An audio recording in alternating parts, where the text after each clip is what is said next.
Good morning students.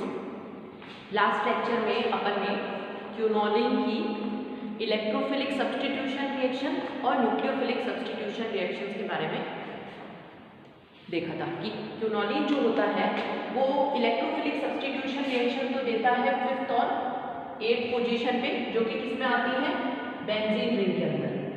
और nucleophilic substitution reaction जो देता है वो कौन सी पोजीशन पे देता है, 2 और 4 पोजीशन पे, जो कि पिरिडियन रिंग के अंदर आती है। ठीक है, फिर अपन ने कुछ इलेक्ट्रोफिलिक सब्स्टिट्यूशन रिएक्शन डिस्कस भी करी थी। पहली अपनी जो डिस्कस करी थी वो थी नाइट्रेशन, ठीक है, दूसरा था सल्फोनेशन। आज अपन कुछ और इलेक्ट्रोफिलिक सब्स्टिट्यूशन रिएक्शन डिस्कस करते हैं। देखो, सबसे पहले अपन लेते हैं ब्रोमिनेशन।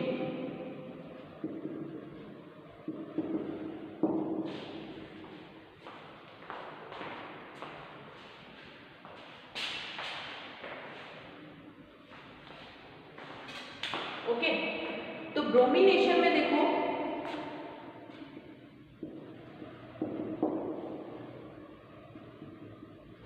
ये क्यूनोलिन है, इसका हम ब्रोमिनेशन कराते हैं Br2 इन एसिडिक मीडियम। तो क्या बनेगा, जो जनरली, क्योंकि ब्रोमिनेशन एक इलेक्ट्रोफिलिक सब्स्टिट्यूशन है, तो एक तो बनेगा 8 ब्रोमो, ये वाला तो हो गया 8 ब्रोमो, और एक बनेगा 5 ब्रोमो क्यूनोल। ठीक है, लेकिन इस ब्रोमिनेशन रिएक्शन में क्या है, कुछ रिएक्शन, 2 रिएक्शन और है। एक तो क्या है कि 773 केल्विन टेम्परेचर पे अगर हम ब्रोमिनेशन कराते हैं तो 2 ब्रोमो क्यूनोलिन बनता है, 2 ब्रोमो क्यूनोलिन। ठीक है, 2 ब्रोमो क्यूनोलिन जो है उसकी रिएक्शन आप कैसे कराओगे, वो कैसे बनाओगे उसको,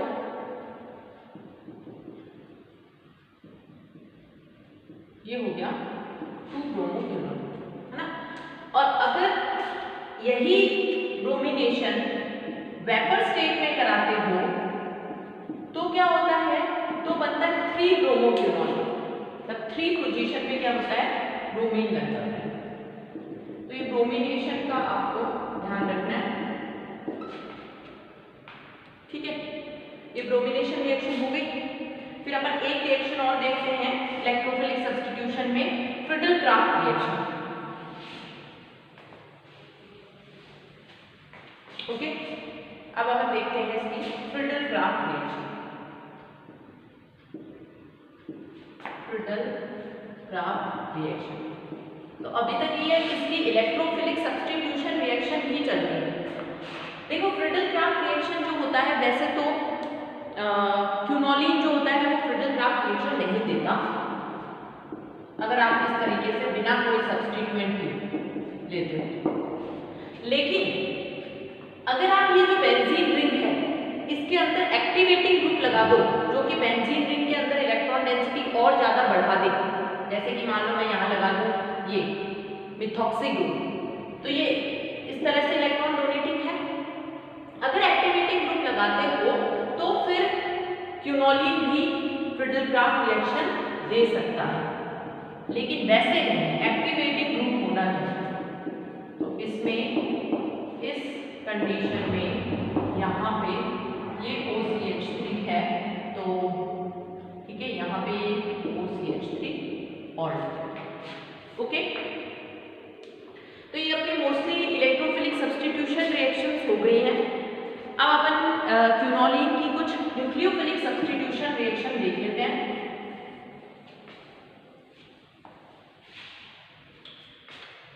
ओके, न्यूक्लियोफिलिक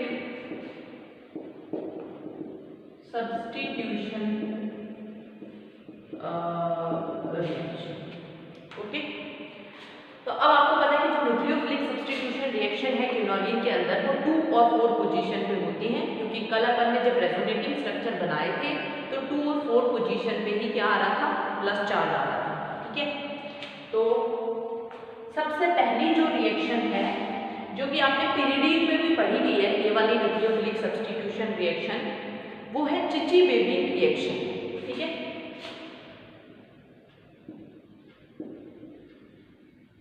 चिची-बेबिन रिएक्शन। इस रिएक्शन में अपन क्या करते हैं, जो आपका रिएक्टेंट है क्विनोलिन, उसकी रिएक्शन सोडा आयन के साथ कराते हैं, NaNH2 के साथ। ओके, इसकी रिएक्शन हम कराएंगे NaNH2 के साथ। तो क्या बनेगा, एक तो बनेगा 2-ब्रोमोक्विनोलिन, यहाँ पे ये 2-अमीनोक्विनोलिन, एक तो 2 पे लगेगी, प्लस एक बनेगा 4-अमीनोक्विनोलिन।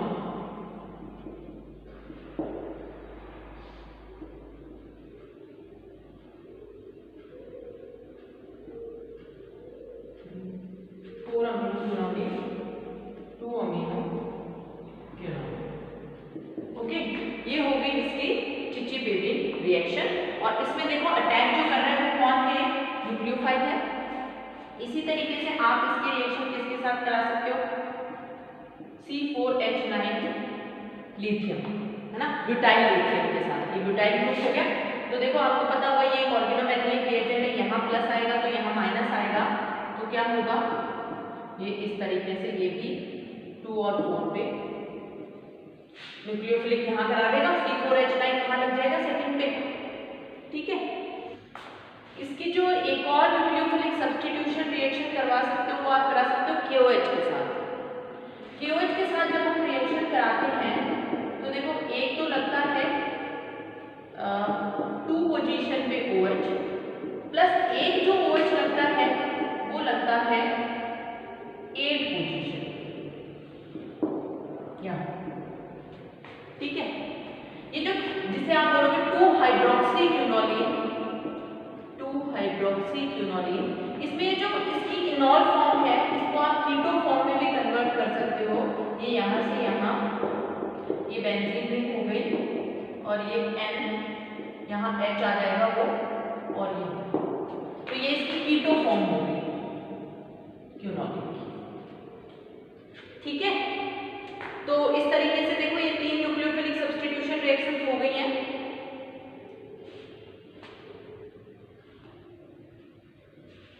ओके, KOH के साथ, ब्यूटाइल लिथियम के साथ, और एक है चिची-बेबिन रिएक्शन।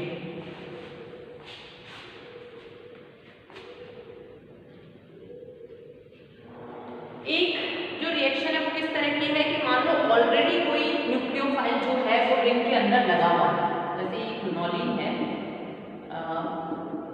और मान लो यहाँ पे सेकंड पोजीशन पे या फोर्थ पोजीशन पे ऑलरेडी हेलोजन लगा हुआ है।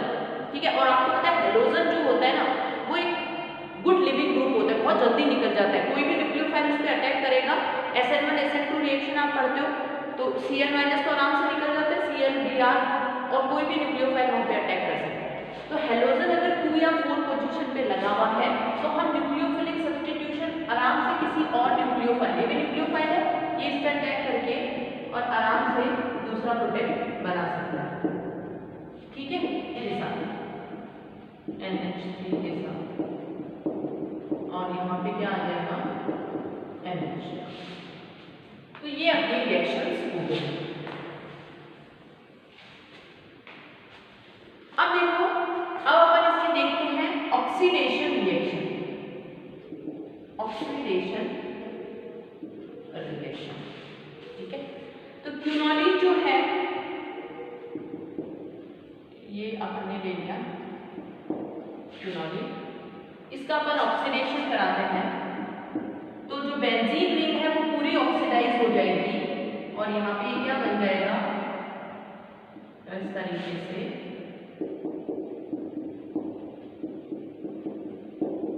ये बन जाएगा क्विनोलिनिक एसिड।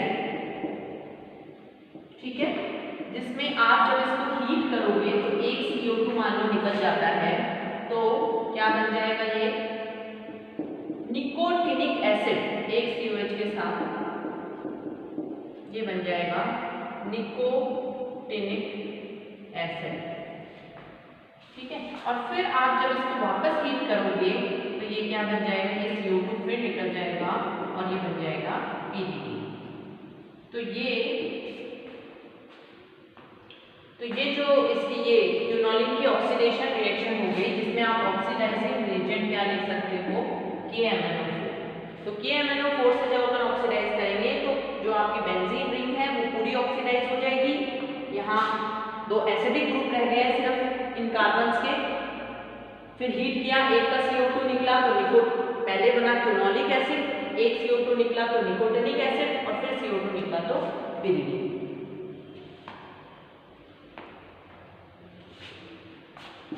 ये तो था KMnO4 की प्रेजेंस में इसका ऑक्सीडेशन। लेकिन अगर हम इसका ऑक्सीडेशन पर एसिड की प्रेजेंस में कराते हैं, दैट इज जैसे ये पर एसिड होता है, जैसे ये तो एसिड है, जैसे बेंजोइक एसिड है, पर एसिड में पेरोक्साइड बॉन्ड होता है, एक ऑक्सीजन और आ जाता है, तो ये हो गया पर बेंजोइक एसिड, पर बेंजोइक एसिड। तो इसके साथ जब हम ऑक्सीडेशन कराएंगे तो इस तरह से N-ऑक्साइड क्विनोलिन बन जाएगा, N-ऑक्साइड क्विनोलिन। ठीक है, अब हम देख लेते हैं इसके रिडक्शन की रिएक्शन।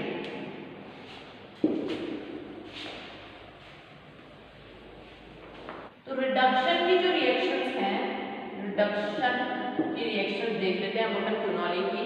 तो आपको पता है रिडक्शन ज्यादातर निकल H2 SnHCl इनसे होता है। तो देखो जैसे ये क्विनोलिन है, इसमें सबसे पहले हम निकल पर H2, ठीक है, कैटलिस्ट होता है, निकल जो होता है उसके कैटलिस्ट होता है, रिएक्टेंट और H2 वहाँ पे एब्जॉर्ब हो जाते हैं और फिर रिएक्शन होती है।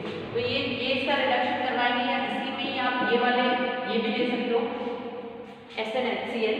तो क्या होगा इससे, जो आपकी पिरिडीन वाली रिंग है वो पूरी रिड्यूस हो जाएगी।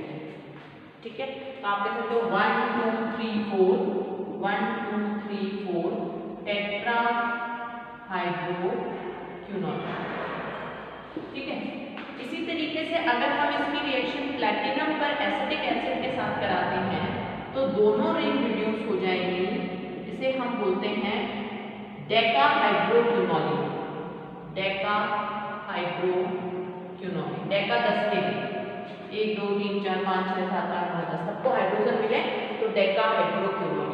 ओके, और इसी तरीके से अगर हम इसका रिडक्शन लिथियम एल्यूमिनियम हाइड्राइड या फिर सोडियम पर लिक्विड अमोनिया, देखो दोनों अलग अलग रिडक्शन है। ये रिडक्शन तो होता है हाइड्राइड देके और ये रिडक्शन होता है इलेक्ट्रॉन ट्रांसफर करके। तो इससे हम रिडक्शन अगर कराते हैं तो देखो रिडक्शन किस तरीके से होगा, ये और ये 1 2 डाइहाइड्रो क्विनोलिन बन जाएगा। तो ये इसकी रिडक्शन की रिएक्शंस हैं जो कि इंपॉर्टेंट है, इनको आप ध्यान रखिए।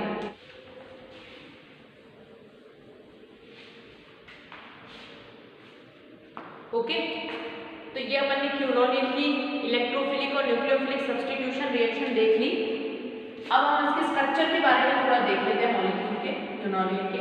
तो स्ट्रक्चर में आपको पता है, देखो क्विनोलिन जो है दो रिंग्स इसमें 6 मेंबर रिंग फ्यूज्ड है, एक पिरिडीन रिंग है, एक बेंजीन रिंग है। ठीक है, दोनों रिंग्स के कार्बन sp2 हाइब्रिडाइज है और जो इसका ये नाइट्रोजन है वो भी क्या है, sp2 हाइब्रिडाइज है। ठीक है, ये जो क्विनोलिन है ये एरोमेटिक होता है, इसको आप 4n+2 पाई इलेक्ट्रॉन से समझा सकते हो, क्योंकि देखो कितने इलेक्ट्रॉन है, 1 2 3 4 5 6 7 8 9 10 पाई इलेक्ट्रॉन है।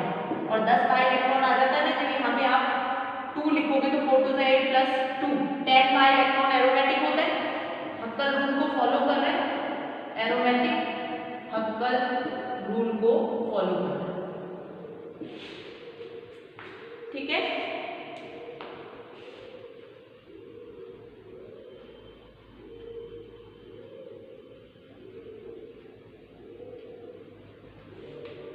ओके, तो ये इसके अगर आपसे एरोमेटिसिटी के बारे में पूछें तो आप इस तरह से बता सकते हो 4n+2 पाई इलेक्ट्रॉन रूल को जो हक्कल रूल है जिसको फॉलो करते हैं वो सारे कंपाउंड्स एरोमेटिक होते हैं। और इसके अंदर भी 10 पाई इलेक्ट्रॉन्स हैं जो कि ये प्लेनर कंपाउंड है।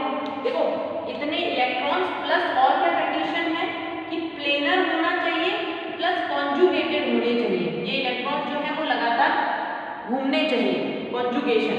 तो प्लेनर, कॉन्जुगेटेड और 4n+2 पाई इलेक्ट्रॉन अगर किसी में होते हैं तो वो हक्कल रूल को फॉलो करता है और वो कंपाउंड क्या होता है, एरोमेटिक। तो ये प्लेनर है, कॉन्जुगेटेड है, इलेक्ट्रॉन यहाँ से यहाँ कॉन्जुगेशन कर रहे हैं और 4n+2 पाई इलेक्ट्रॉन हैं। ये निकालते कैसे हैं, n1 लिखो तो 4+2 8 पाई इलेक्ट्रॉन वाला भी क्या हो जाएगा, या n है ना, 4+1 n0 लिखोगे तो 2 पाई इलेक्ट्रॉन भी एरोमेटिक होता है, n1 लिखोगे तो 6 पाई इलेक्ट्रॉन एरोमेटिक होता है, n2 लिखोगे तो 10 पाई इलेक्ट्रॉन एरोमेटिक होता है। इस तरह से आप निकाल सकते हो।